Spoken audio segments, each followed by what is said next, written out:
آج کل اگر آپ کو بخار ہوتا ہے نا، اور شدید بخار ہوتا ہے، لائک 102 103 والا بخار ہو رہا ہوتا ہے، یا اس سے بھی کسی ٹائم زیادہ ہو جاتا ہے، اور جسم میں شدید درد اگر آپ کے ہے اور آپ سے اٹھا نہیں جا رہا، دل خراب ہو رہا ہے، سر میں درد ہو رہا ہے، اور کھانسی ہو رہی ہے، خشک کھانسی ہو رہی ہے، اسپیشلی ناک جل رہی ہے، پکا آپ کو انفلوئنزا ہے۔ آپ ڈاکٹر کے جائیں اور انفلوئنزا ہی کی میڈیسن لیں۔ آپ اگر کوئی بھی اور کسی بھی قسم کی اینٹی بایوٹکس کھائیں گے، آپ پہ اثر نہیں ہوگا۔ انفلوئنزا کی سب سے بڑی نشانی یہ ہے کہ بخار تیز ہوتا ہے، غشی ہوتی ہے، اور آپ کی ٹانگوں میں اور ہڈیوں میں شدید درد ہوتا ہے۔ ایسے ٹانگوں میں تو لگ رہا ہوتا ہے جیسے بالکل نا گودا ختم ہو گیا، اور آپ کو صرف اتنا ہے کہ آپ سے کھایا تو جائے گا نہیں کچھ، تو جتنا ہو سکے سوپ ہو، یخنی ہو، اس طرح کی چیزیں لینی پڑیں گی آپ کو، اور اگر کھائیں گے نہیں تو پھر تو بالکل ہی سوچیں کہ آپ کی کیا حالت ہوگی۔ اور اگر انفلوئنزا میں نا انفلوئنزا کی میڈیسن نہ لی، کوئی اور دوائی کھا لی، یا صحیح سے ڈیٹیکٹ نہیں ہوتا انفلوئنزا، تو 3 4 دن کے بعد وہ نیمونیا میں بدل جاتا ہے۔ میرے ساتھ لاسٹ ایئر یہی ہوا تھا، مجھے انہی ڈیٹس پہ، ایگزیکٹلی انہی ڈیٹس پہ جس میں اس سال بیمار ہوئی ہوں، سیم ڈیٹس پہ نا لاسٹ ایئر بھی مجھے انفلوئنزا ہوا تھا، اور میں نے اپنا خیال نہیں رکھ سکی تھی۔ مجھے 3 4 دن پتہ نہیں چلا کہ مجھے کیا ہوا۔ ہسبینڈ کہتے رہے ڈاکٹر کے چلتے ہیں، میں نہیں گئی ڈاکٹر کے، گھر کی دوائیاں کھاتی رہی تھی، تو مجھے ہو گیا تھا نیمونیا، اور پھر میں پکا ایک مہینے تک نا بستر پہ پڑی ہوئی تھی، ہل بھی نہیں سکتی تھی، اتنی بری حالت ہو گئی تھی۔ کیونکہ انفلوئنزا میں پھیپھڑے بہت زیادہ متاثر ہوتے ہیں، اور ہم لوگوں نے 2 2 3 3 جنہوں نے شاٹس لگوائی ہوئی ہیں نا اپنا اس کی کووڈ کی، بس ان کی تو حالت بالکل ہی اب ایسی ہو گئی ہے کہ ہم لوگوں سے کچھ بھی چیز، اب پتہ نہیں کس وجہ سے ہم لوگوں کی اتنی زیادہ امیونٹی ویک ہو چکی ہے۔ خیر اینی ویز، میرے تو ہسبینڈ یہاں نہیں تھے ابھی، اور بیٹی بھی بیمار ہو گئی تھی، میں بھی بیمار ہو گئی تھی، دونوں ایک ساتھ ہی ہم لوگوں کو اٹیک آیا ہے۔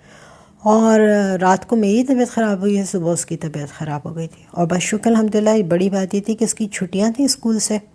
تو مجھے زیادہ یہ نہیں تھا کہ صبح صبح اس کو جگانا ہے اور اس کی لنچ بنا کے اس کو دینا ہے، تو یہ سب نہیں کرنا پڑ رہا تھا۔ باقی یہ تھا کہ گھر کا میں کام نہیں کر رہی تھی، اور دعا مانگ رہی تھی کہ یار بہنوں کا پاس ہونا یا نندوں کا کسی کا ہونا بہت ضروری ہوتا ہے، کیونکہ نا آپ کی میڈ یا آپ کی ہیلپر آپ کے ساتھ کتنا کام کروا لے گی، اس طرح سے نہیں کر سکتے جیسے گھر والے کر دیتے ہیں۔ اور میرے تو خیر میں نے نہیں رکھی ہوئی فل ٹائم میڈ یا ہیلپر، میں خود ہی کرتی ہوں کچن کا سارا کام۔ مجھے میرے گھر والے پسند نہیں کرتے کسی اور کے ہاتھ کا کھانا کھانا، تو میں نے بس بخار میں بھی اٹھی ہوں، اور اپنے سے زیادہ بیٹی کی فکر ہو رہی تھی، اور اپنا صرف یہ تھا کہ میرے منہ کا ذائقہ شدید خراب تھا، تو بس جھٹ پٹ سے نا میں نے یخنی بنائی ہے، اور یخنی میں نے صرف چکن ڈالی ہے، چکن کے ساتھ میں نے انین ڈال کے اور مکھن ڈال کے سوتے کیا، ساتھ میں ہلکا سا نمک اور ہلدی وغیرہ ڈال کے اس کو میں نے ڈال کے پانی ڈال کے 2 لیٹر یخنی بنائی ہے۔ اور یخنی کے ساتھ میں نے ڈالا اس کے اندر نہیں، یخنی بنا کے نا پھر اس کے بعد میں نے 1 گھنٹہ اس کو چھوڑا ہے یخنی بننے کے لیے، اور ابھی چکن پھر میں نے شریڈ کیا اس کا نکال کے، چکن شریڈ کر کے ساتھ میں نے اس کے ڈالیں کارنز ڈال کے میں نے اس کو کیا ہے تل کے تیل میں ہلکا سا سوتے، اور جب وہ سب ہو گیا پھر اس کے اوپر میں نے ڈالا ہے یخنی کو، اور جتنے میرے پاس ساسز تھے نا گھر میں وہ سارے ساسز میں نے اس کے اندر ڈالی، جس میں بھی تھوڑا مجھے مرچوں والا افیکٹ آ رہا تھا۔ میں سرکہ نہیں یوز کرتی کیونکہ بیٹی نے بھی کھانا ہوتا ہے، وہ چھوٹی ہے، تو اس وجہ سے سرکہ نہیں یوز کرتی، اور ویسے بھی گلے کے لیے سرکہ نہیں ٹھیک لگتا مجھے۔ باقی میں نے سارے ساسز ڈال کے، فش ساس اور یہ ساس اور وہ ساس، اور ساتھ میں نے کارن سلری ڈال کے تو ایک مزیدار سا سوپ بنا لیا۔ اس کے اندر میں نے ساتھ میں اس کے ڈالا ہے انڈا، اور انڈا بھی دیسی ہے، چکن بھی دیسی ہے، ہم فری رینج ہی یوز کرتے ہیں، فارمز کے یوز کرتے ہیں، گو کہ تھوڑا سا ایکسپینسو پڑ جاتا ہے، لیکن پھر بھی یوز یہی کرتے ہیں کیونکہ ہارمون فری جتنا بھی رہے اتنا زیادہ بہتر ہے۔ جتنے بھی یہ ہارمونز والی دوائیاں اور ہارمون دوائیاں دے دے کے نا ان کو بڑا کرتے چکنز کو،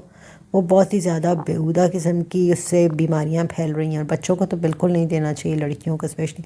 اور یہ بند گوبھی اور ہری پیاز اور ہری لہسن یہ بھی میں نے اپنے گھر میں اگا کے رکھی ہوئی ہے، مطلب یہ میں گھر میں اپنی چھوٹی سی بیلکنی ہے لیکن اس میں یہ لگائی ہوئی ہیں میں نے چھوٹی موٹی سبزیاں،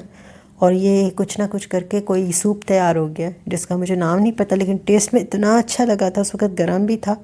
اور کالی مرچ ڈال کے نا اس کے اوپر خوب اچھے سے، اور میں نے ساتھ میں اپنے لیے، بیٹی کے لیے تو نہیں ڈالا تھا، اپنے لیے میں نے ریڈ ساس ڈال کے بنا کے۔ ذرا نام بتائیے اس کو سوپ کو میں کیا نام دوں، اور اللہ سب کو صحت دے۔